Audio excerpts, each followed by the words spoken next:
es una costumbre inveterada que nos mandan la respuesta a última hora sobre la marcha, y entonces uno tiene que salir corriendo a leer las respuestas. Afortunadamente lo logramos hacer, pero incluso montado sobre la reunión de la Comisión de Acreditación en que estábamos desde las 7 de la mañana.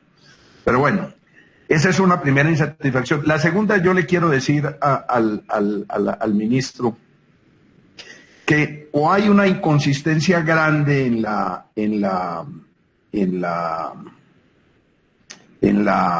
las respuestas, o nos están mamando gallo. Porque en unas respuestas dicen que no han hecho ningún convenio con ninguna farmacéutica, pero en una de las respuestas dicen que sí y que es confidencial y que no lo pueden mostrar porque la de Pfizer pidió que no, que eso era y que eso no es un contrato, que eso es apenas como una cosa equivalente a un estudio de mercado y que no sé qué poco de cosas. El embajador de Colombia en Washington, el doctor Francisco Santos, ahí tengo las declaraciones grabadas, dijo que existía un convenio de confidencialidad con Pfizer. Sí, no sé si el señor es muy bocón y dijo mentiras, si lo que ustedes están diciendo ahí es cierto o una verdad a medias. Pero lo cierto es que, si bien es cierto, la ley no permite que los convenios de confidencialidad se conozcan, por lo menos la parte que el gobierno se compromete a mantener confidencial, sí debemos saber y tenemos el derecho a saber, los congresistas y toda la sociedad, a qué se está comprometiendo el gobierno de Colombia en esos convenios de confidencialidad. Yo les digo, aquí ustedes pueden sacar las leguleyadas que sean, yo les voy a hacer ya expresamente un derecho de petición para que me entreguen al menos la parte a la que se compromete el Estado colombiano en ese convenio de confidencialidad. Si ahí está la fórmula de la vacuna, pues tápenla, yo no necesito la fórmula de la vacuna. Yo no sé qué es lo que quieran esconder, porque además aquí, o sea, ¿de qué se trata un convenio de confidencialidad? Normalmente es un convenio comercial entre privados que tienen negocios privados y tienen derecho a guardar cierta confidencialidad. Pero es que aquí estamos hablando de la salud y la vida de millones de colombianos y de los recursos públicos, porque esas vacunas no se van a comprar con medallitas de la madre Laura ni con tapitas de cerveza o de gaseosa, se van a comprar con recursos del erario público que es de todos los colombianos. Y tenemos derecho a saber realmente cuánto nos van a costar. Tenemos derecho a saber qué costos van a haber, porque si algo ha caracterizado a la industria farmacéutica en el mundo es la falta de transparencia en la información de los costos. Por esa razón, pues declaro una doble insatisfacción sobre esta cosa. Yo no se ve bien, Augusto, no hay manera de hacerle un zoom a esa presentación. Parece que no. Sí, bueno, yo les voy a pedir que yo simplemente voy a hacer una referencia a estos 6 principios que yo propongo. Haz que se vea desde arriba, Augusto, por favor. Bueno, yo tengo la idea de que debe haber unos principios básicos que deben aplicarse para el proceso de adquisición y distribución de las vacunas y medicamentos para el COVID-19. Esta es una cosa absolutamente excepcional, y como excepcional no se puede tratar con reglas regulares ni con normas regulares, pues con todo el sentido se han declarado ya 2 emergencias económicas y sociales y ambientales. O sea, no es posible atender esta pandemia con normas legales, no normales, normas de tiempos de tranquilidad. Por eso, los 6 principios que yo propongo son: el primero, bájalo un poquito para mostrar el primero, Augusto. Transparencia en el manejo público de los recursos. Y aquí vamos a hablar entonces de los convenios de confidencialidad.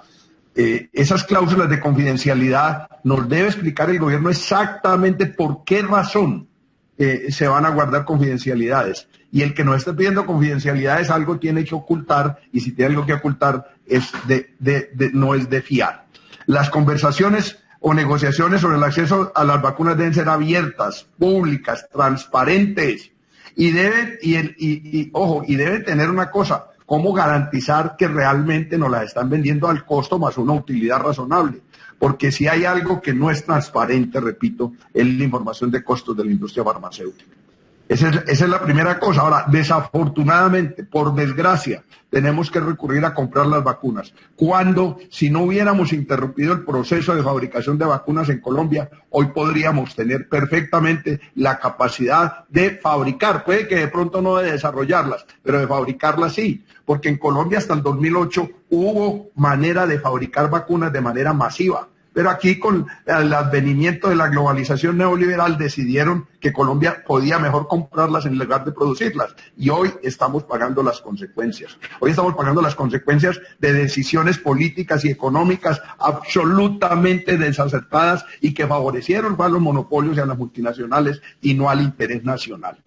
El segundo principio que yo propongo es que el gobierno de Colombia debe hacer una gran acción multilateral y con la Organización Mundial de la Salud y con todas las naciones interesadas para que el principal esfuerzo esté dirigido a reclamar que las potenciales vacunas no sean propiedad de empresas o corporaciones, que no haya patente exclusiva, que se puedan producir libremente y que pueda haber competencia en su producción y en su calidad, porque las patentes en este caso son un papel de desigualdad y de inequidad, pues obviamente los países más ricos podrán comprar cosas caras, los países pobres no tendrán acceso y en esa manera pues será una profundización de las desigualdades que ya veníamos arrastrando antes de que se presentara la pandemia.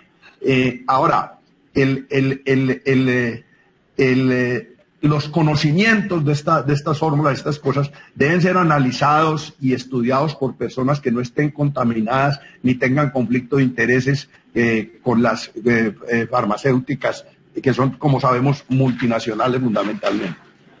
El tercer principio que yo propongo que pongamos en práctica, siguiente a Augusto, el tercer principio que yo propongo que implementemos, Augusto, el tercero, es el de la solidaridad y la mancomunación, ¿no? Colombia dice que ha participado en una serie de reuniones de Gavi, de COVAX. Ahí está la respuesta, que ustedes han participado en esa serie de reuniones. Pero la información que tengo es que eso se convierte como una especie de outlet, donde igualmente habrá una competencia por quien tenga más recursos para comprar más cantidades de vacunas. Hay un cierto nivel de regulación para que a todo el mundo le llegue alguna cantidad de vacunas, pero hasta ahí llegan esos convenios, el de COVAX y el de Gavi. No es la asignación milimétrica de acuerdo a la población y la asignación milimétrica de acuerdo a las necesidades, sino que el factor dinero también juega ahí. Quien más plata pone, más posibilidades tiene de acceder. Entonces, este principio, el de la solidaridad y la mancomunación, debe ser la guía, dijéramos, central en el escenario internacional. Y lo que yo le entendí al ministro en la respuesta es que estamos en una especie de entrando en el sistema dual, en el sistema en que vamos, por un lado, haciendo las vacas lo que es COVAX y Gavi, que son convenios internacionales multilaterales, pero por otro lado estableciendo también la competencia directamente con los laboratorios, a ver quién les ofrece mejores precios y mejores garantías para la distribución de sus vacunas en el territorio nacional. El cuarto principio siguiente. Este es muy importante, este principio que yo pongo a consideración de la Comisión Séptima para que lo discutamos y les propongo que lo volvamos documento oficial, si así bien lo tienen, de nuestra comisión. Es que el conocimiento de la efectividad y la rigurosidad en la investigación sean perfectamente vigilados por personas o entidades que no tengan conflicto de interés con la industria farmacéutica. Esto tiene que ser perfectamente transparente. Aquí no puede haber la más mínima sombra de contaminación de quienes hagan esas evaluaciones. Porque yo trabajé en el mundo del comercio y todo el mundo hace todo lo posible lícito e ilícitamente para hacer creer que su producto es el mejor, el más eficiente y el mejor de todos. Ese es un mundo bastante complejo, ese mundo del comercio. Es un mundo donde la competencia es desleal, donde hay coimas, donde hay conflictos de interés, donde hay percepciones incluso honradas de personas que creen que por provenir de un laboratorio que tiene mucha trayectoria, que lleva 150 años, ya eso es bueno. Hay una propaganda que dice que si es de cierto laboratorio es bueno, y hay gente que se traga ese cuento, que si es de fulano es bueno. Y eso yo creo que tiene que ser una cosa que el gobierno tiene que ponerle especialmente la lupa. Tiene que ser que el conocimiento de la efectividad y la rigurosidad de la investigación sea supervisada, conocida y decidida, repito, por personas y entidades o instituciones que no tengan conflicto de interés con la industria farmacéutica, de la que nos tenemos que precaver. La doctora Claudia Blum es muy cercana a la industria farmacéutica nacional y sabe cómo es ese mundo multinacional donde devoran a los laboratorios nacionales, donde los apabullan y los aplastan de una manera en misericordia. El quinto principio que yo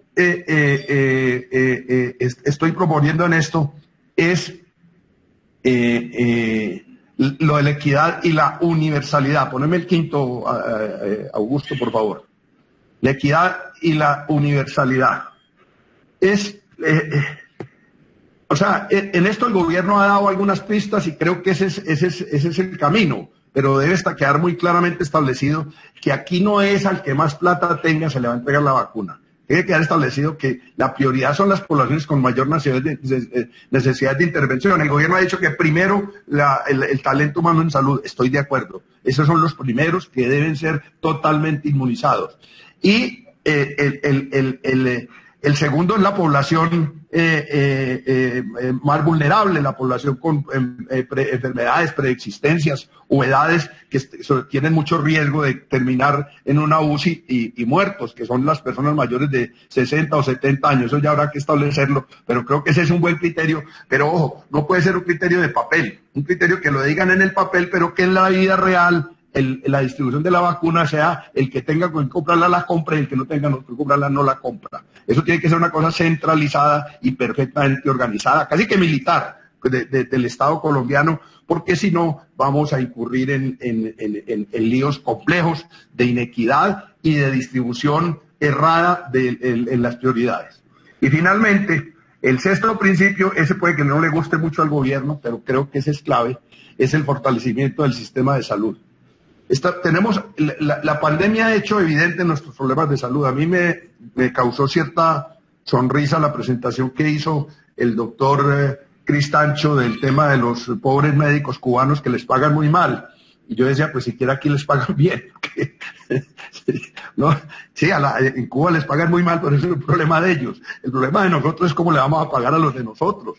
Los del Rosario Pumarejo de López, y yo le pido al ministro que nos explique, eso no hacía parte del cuestionario, pero le voy a pedir que nos explique hoy en esta sesión por qué los médicos, las enfermeras, los camilleros del Hospital Rosario Pumarejo de López tienen deudas de un año, de 8 meses, de 7 meses, el que menos le debe 7 meses, porque están en huelga de hambre, porque están en un paro en el que solo están atendiendo urgencias vitales. Esto es increíble en medio de la pandemia. Ese es un hospital de segundo nivel, de carácter departamental, o sea, hace parte de la red pública hospitalaria. Me dicen que la CPS y el departamento del Cesar les deben unas sumas que pueden ser 4, 5 o 6 veces la deuda que tienen con el talento humano, y esa sí es una explicación que nos tiene que dar. Pero aquí hay un asunto que es bien importante. Colombia debiera hacer un pacto de todos los colombianos para establecer primero, producir nuestras propias vacunas. Aquí hay un compañero de la comisión, que creo que es el compañero Cristo, que habla de la soberanía farmacéutica. Yo creo que ese es un principio elemental. Colombia no es un país de 3 millones o de 2 millones de habitantes en donde no se justifique la producción de vacunas, donde no se justifique la investigación profunda en temas de salud, donde no se justifique tener laboratorios y fábricas de vacunas. Es que las tuvimos. Esto es lo más doloroso. Hasta 2008 en Colombia hubo una fábrica que producía vacunas y era eficiente. Era eficiente, claro, la mayor parte de la producción era vacunas pecuarias, pero es que las vacunas pues, para los seres vivos son una cosa que se puede, una fábrica de una cosa se puede convertir en de otra, eso no tiene ningún lío, y la acabamos, esto es increíble que hayamos acabado con eso. Y hay entonces que hacer un sistema de salud que garantice la salud como derecho fundamental y no como mercancía. Hay que acabar con la intermediación financiera, hay que acabar con la intermediación laboral. Yo me uno al llamado que hizo el doctor Cristancho de que ese proyecto de ley, el 331, no vaya a tener ahora, resulta que el gobierno se va a oponer y nos va a aplicar las mayorías y la aplanadora en la plenaria para que se junte ese proyecto de ley tan importante en el que estamos demandando que se acaben los contratos chatarra para los trabajadores de la salud. Aprovechemos esta circunstancia para al menos eso, para al menos garantizarle a los trabajadores de la salud que tengan un salario digno, oportuno y unas condiciones laborales dignas para una profesión tan importante. Esta es una pandemia muy grave, la más grave que ha habido en la humanidad, pero el mundo está avisando que pueden venir más y peores pandemias.